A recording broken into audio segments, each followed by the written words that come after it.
Well, as you will note when you get your videos this week, there is a shortage. I didn't have time to do the actual stable videos. So Jason's barn, Harry's barn. I didn't have time. I have them on my old phone. I should have them in my folder, but I don't.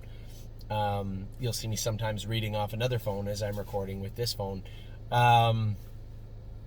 So I didn't have that with me for the last 2 days. I stayed in Columbus. Wanted to get the videos to you guys. I'm glad I did the video Saturday after such a depressing finish with Slim Jimmy. As many of you know, Slim Jimmy, by now, you've either read it or heard it through the grapevine. He bled a little bit and we had a little mucus. Similar situation to Unbeatable Kemp. The difference is the veterinarian in Kentucky believed he could dry up Unbeatable Kemp, but Unbeatable Kemp wasn't racing for $300,000, and it wouldn't matter if we opted to go to Lasix. You can't race 2-year-olds on Lasix in Kentucky, but you can in Ohio. So Slim Jimmy, I think out of necessity, will enter the Lasix program. Now, a lot of people, it seems like taboo, like, oh, a 2-year-old on Lasix.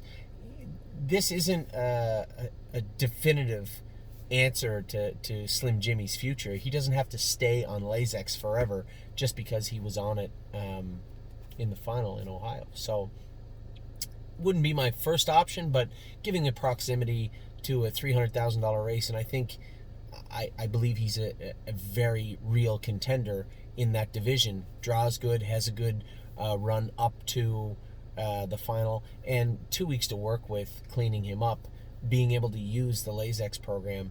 I think it all locks together and makes total sense. Really, there's no real argument not to at this point. So Slim Jimmy will be going on Lasix. Not the end of the world. A little surprising, but not the end of the world. Today we went to the fair. Went to the fair. Purple Aura, I don't know what the track record was. If somebody went faster than 2 minutes with a 2-year-old filly at that track, I don't know, Moneymaker maybe raced there or something. I have no idea, but that was a big mile over a bad track. 1-2 Skip a Few worked hard today. She wasn't awesome, and when 1-2 Skip a Few isn't awesome, she doesn't race very well. I guess that sounds a little silly now that I say it. Every horse is like that. Some horses can push through, and you say, we got to do a little work. But when 1-2 Skip a Few works so hard at her craft, works so hard at her gait, at racing, and takes it so seriously, when she's not quite able to get to 100%, it's quite noticeable. So she was just beat ahead for a second, mile and 2/4. She raced her heart out. A few little things bothering her. I think her feet are still stinging her a little bit. Maybe we'll make a little change and see what happens with them. It looks like she can make the fair final.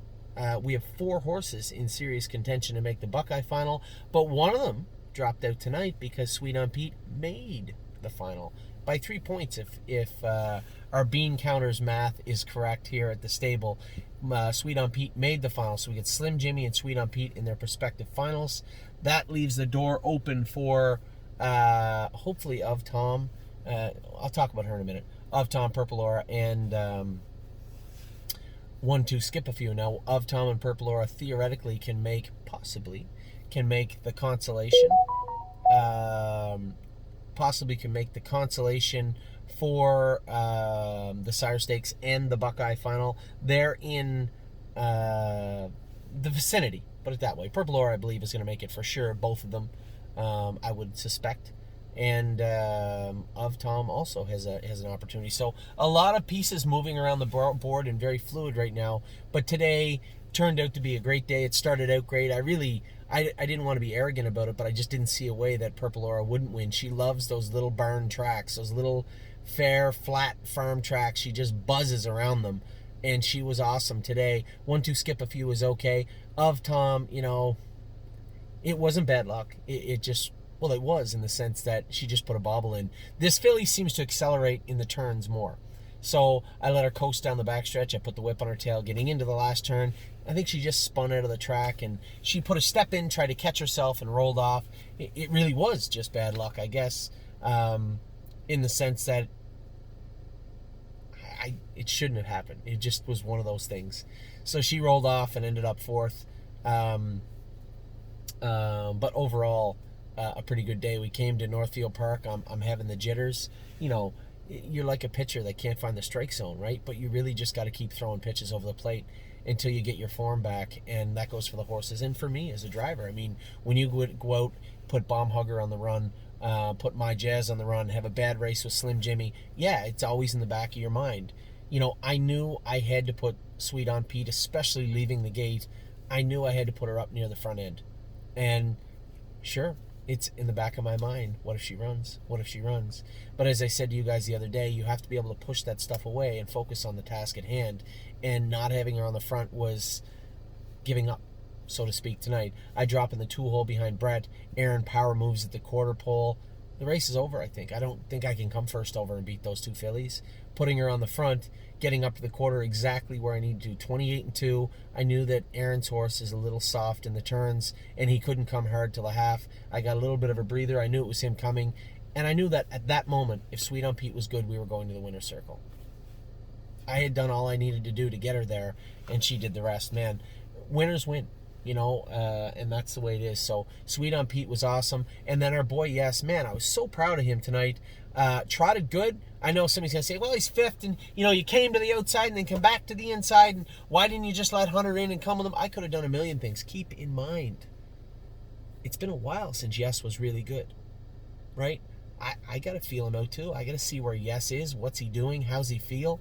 I knew at the 5/8 pole he was pretty good. Now, if he had power down the backstretch, I could have muscled my way out of the hole and been second over, maybe headed to the winner's circle at that point. But again, that's exactly where he ran the last time I drove him. So even though he's 4 and even though, or even 5, I can't remember, even though he's an aged horse, I got to be careful with him, right?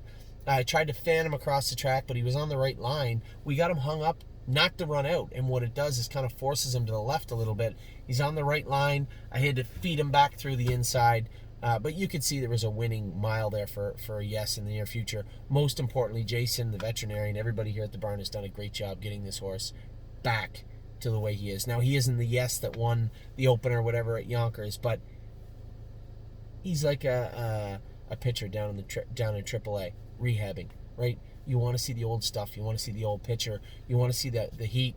You want to see the major league pitcher that was, and we haven't been able to see that for a while. Tonight, I saw a shadow of it. What I didn't see is a horse that was looking to or being concerned about making a mistake. I felt a shadow of the old Yes coming back. It sounds a little silly, but you can feel him clawing out, and I was happy, very happy. So from such a bad week, a good day was born, right? The Sunday that could have been was. Purple Aura looked great. 1-2 skip a few did all she could. Yeah, Tom made a break. She was going for 3,300. Okay, fine. It'll be a little reminder to me next time that, hey, she is a 2-year-old trotter. Maybe before you put the stick on her butt getting into the last turn, make sure she can bust through the last turn. So as much my fault as hers. And then with Sweet on Pete, punched her ticket to the final and looked fantastic tonight. Very happy. I had somebody ask me, would you not rather be in the consolation? No, not with her. I think she's as good as anybody. She hasn't been as fast as some of them, but I think she's as tenacious and as tough and as good as anybody in this division. I think both our horses heading into those $300,000 finals, they're not walkovers by any means, but they're good, and they got chances. So I apologize I didn't get the barns done, but I'm sure you guys can disseminate the information from the 2-year-old, 3-year-old, and aged horse videos that we have. I spoke about it in the opening. We talk about the sale. Thank you very much again for all the confidence and trust you have in the stable and in me and in us. It's sold out. The Ohio purchasing partnership is sold out, and we'll see what happens from this, what is born from this. We still have London, Lexington, Harrisburg. Now, I think a number of our sophomores that we'll be able to put up for sale will help mitigate some of the costs for Harrisburg, but at the same time, we still got 2 big sales in between. So I'm interested and eager to see what's going to happen on September 17th, because it will forge a path forward for all of us at thestable.ca. So a shitty week, but a great day. Today's a new day. Today is Sunday, the first day of the rest of the week. Doesn't take a whole lot to put a smile back on my face. Have Yes go out and race good, Purple Aura win, and then win that Sire Stakes meant so much, and it was a lot of pressure on me and her in that division. So everything worked out well for Sunday. Now tomorrow it's 11 o'clock at night. I've been going all day. I am tired, 5 a.m. tomorrow. I have to get up and drive all the way to Lexington. I think I might stay over in Lexington. It's a 2.5-hour drive to the sale in Ohio on Tuesday. So that's the plan for me. Go to Lexington, take the caddy and go to Lexington, stay in Lexington all day Monday, and then get up early and drive to the sale on Tuesday. If you're heading to the sale on Tuesday and you want to hang out, I'll be there. You guys have my email address. You have my phone number, 519-400-4263. If you want to hang out, look at some horses with me at the sale on Tuesday, I'll be there all day long, starting bright and early. We'll talk to you all very, very soon.